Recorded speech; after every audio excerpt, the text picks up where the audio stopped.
Welcome back to Silent Medicine, where science meets spirit and where healing is allowed to be quiet, honest, and rooted in inner authority.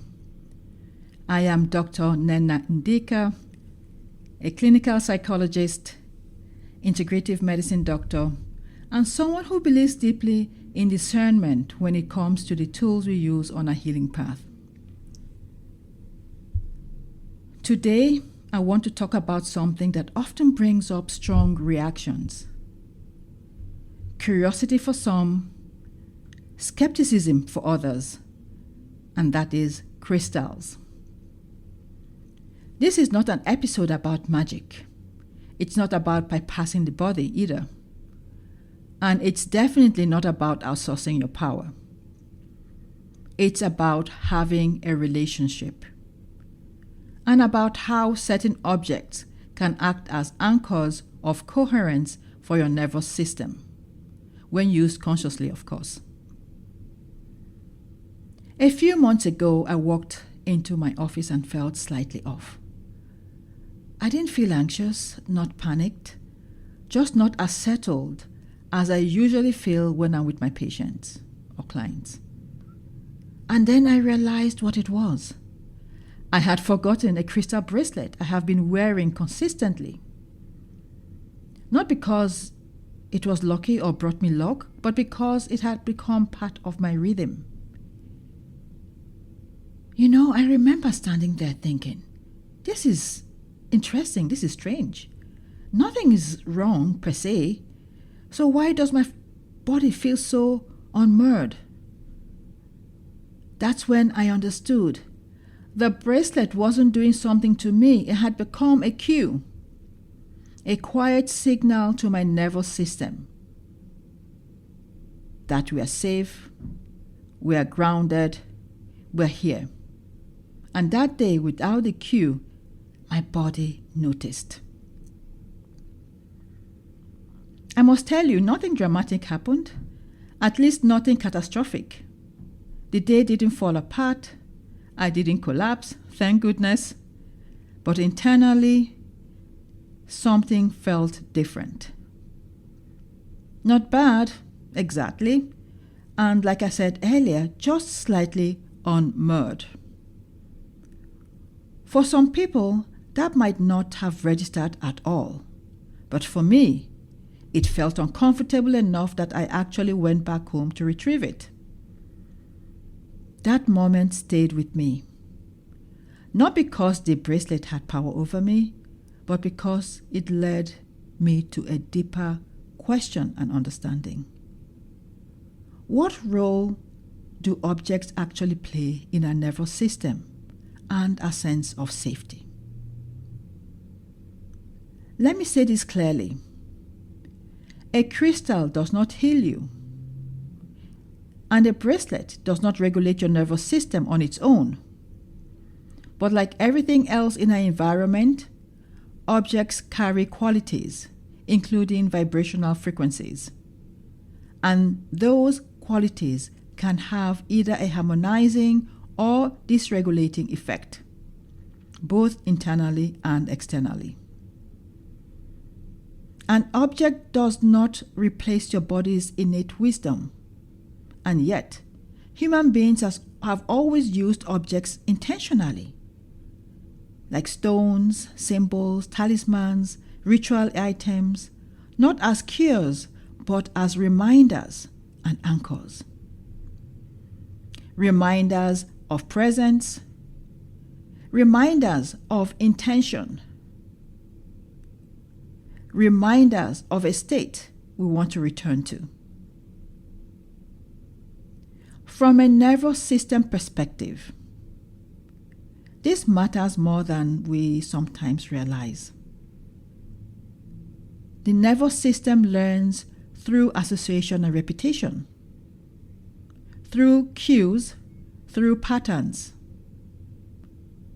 When an object is repeatedly paired with a calm state, a breath, a moment of grounding, the body begins to associate the object with coherence.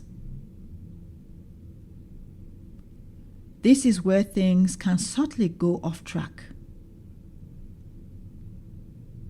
In the wellness world, I'm sure you know about this, it's easy to slip into a story of, this thing will heal and fix me. I need this object to feel okay.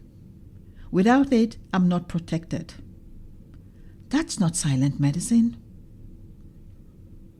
When an object becomes something you depend on rather than relate to,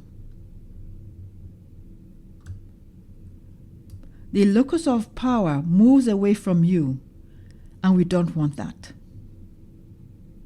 What matters is the relationship between the object and the state of the nervous system it evokes.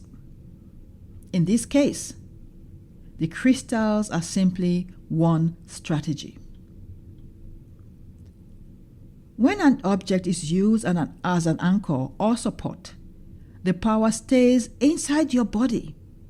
The difference may sound small, but your nervous system feels it immediately. Let me offer a grounded framework you can feel into. So, a magic wand implies this heals me. An anchor of coherence says this reminds me of a state I already know how to access. One creates dependency, the other builds capacity. When I carry a crystal, whether as jewelry or it's simply nearby, it's not because I believe the object is doing the healing in isolation. Oh no. I believe there's a kind of harmonizing compatibility between the crystal and my system. You know, we see something similar with sound. A particular soundtrack may soothe one person and seriously jar another. A harmonizing effect for one nervous system, maybe a dysregulating effect for another. In the same vein, my crystal bracelet has a harmonizing effect on my system. And that's in part because, over time, my body has learned. When this is present, I slow down.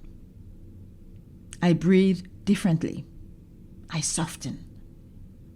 I come back into myself. I can allow myself to feel safe and protected. That doesn't make the object special.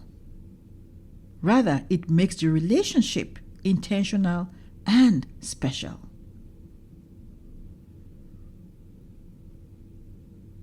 If crystals are not your thing, that's okay.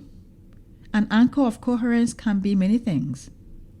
It could be a ring you always touch when you're nervous, a stone in your pocket, a specific chair where you meditate or rest. It could be a mug you use for your evening tea, or even a song or a scent. What matters isn't the object itself, but its harmonizing frequency for your own particular system. What matters is the state you repeatedly pair with it, how it helps you lift your vibration or feel just a little more coherent. That is why intention matters more than belief. Intention shapes the state you enter, and the state teaches your body what calm feels like.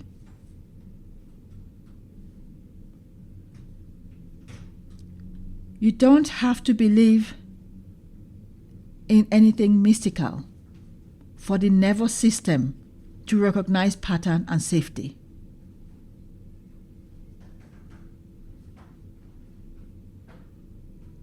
I also want to speak to the part of you that may feel conflicted here.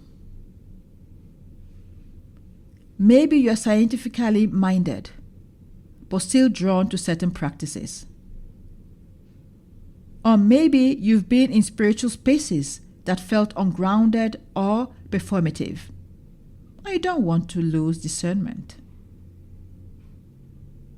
I want you to know you don't have to choose between science and intuition or the spirit. The nervous system is a bridge. It responds to meaning, repetition, and safety cues. Whether those cues come through breath, intuition, posture, movement, or a consciously chosen object. What matters is whether your relationship to the object brings you more presence or maybe less. Whether your relationship with the object or practice feels harmonizing or dysregulating. If you're curious, here's a gentle way to explore this without mystic or pressure.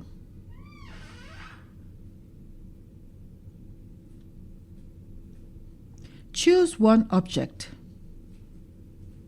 crystal or not.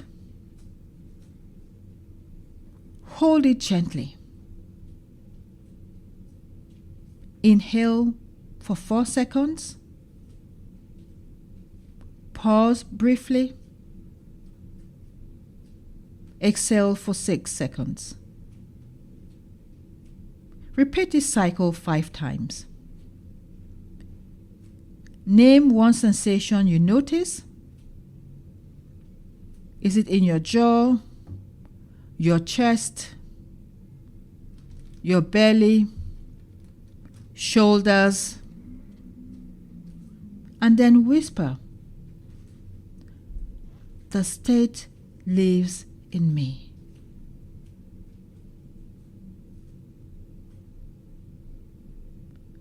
And then I want you to go ahead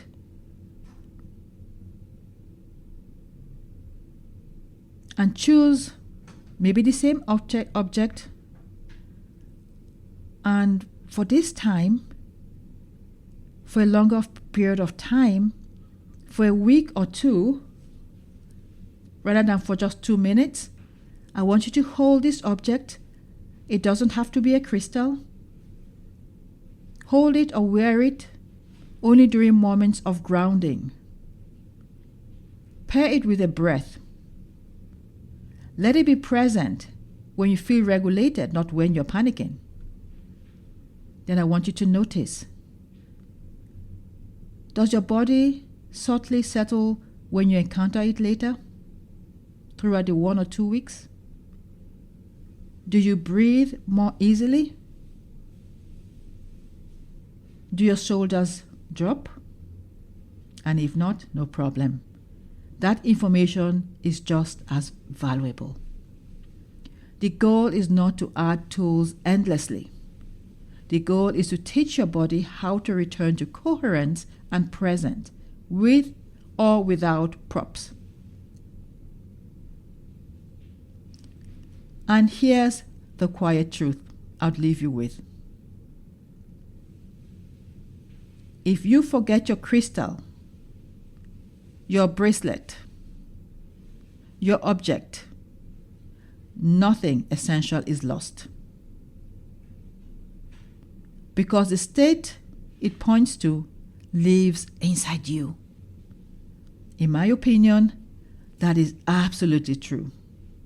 And at the same time, the harmonizing effect of an object's vibrational frequency is also very real for many people. And I am one of those people. Even then, the object is not the healer in and of itself. You are not borrowing regulation from outside of you. Nervous system regulation is, at its core, an internal process. The object simply becomes a partner, a synergistic support that helps you remember something your body already knows. Again, having said this, crystal, like everything else, carry vibrational frequencies. The one I keep in my environment has a genuinely harmonizing, synergistic effect on my system. And that day, I knew I needed to go back home and retrieve it. As you move through the coming days, you may want to reflect on this. Is there an object in your life that already acts as a quiet anchor, not because it's a magic cure, but because it reminds you to reconnect with your body, with yourself? And if so, how might you relate to it with more intention, without giving your power away? In other words, how do you build capacity rather than foster dependency on your anchor?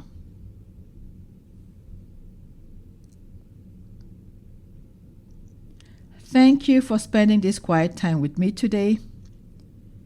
If something in this episode touched a nerve in a good way, or helped you feel a little less confused, overwhelmed by it all, you might want to share with someone whose body has also been carrying a lot in silence. You can find more calm, practical reflections at silentmedicine.com. And if you'd like gentle support about once a week, you're welcome to join the Silent Medicine newsletter there as well. A gentle reminder before we close: this podcast is for education and reflection only. It isn't medical or psychological advice, and it doesn't replace working with qualified professionals who know you and your history. Again, thank you for taking this time.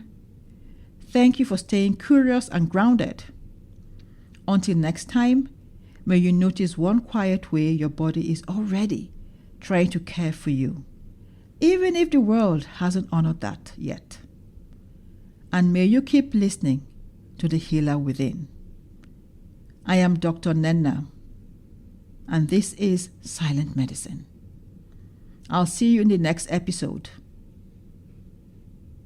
Take care.